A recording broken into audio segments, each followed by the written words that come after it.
In this video, we will look at examples of compositions of functions g of h of x.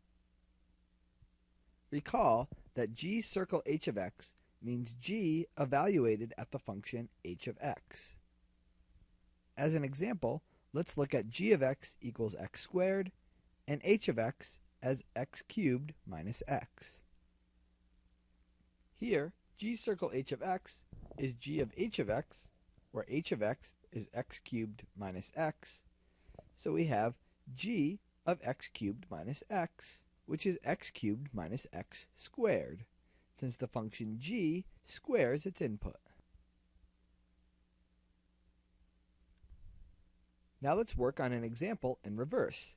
Say we have the function f of x equals x squared plus 1 to the 162.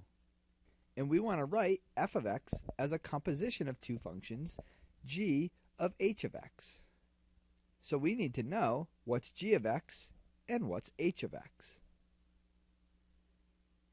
To start, let's focus on h of x, because this is what we compute in our input x first. In our function f of x, what we compute first is x squared plus 1.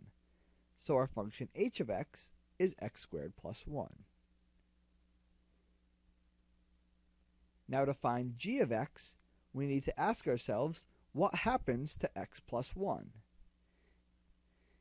In our function f, x squared plus 1 gets raised to the 162 power. So the function g of x is the function which raises its input to the 162 power.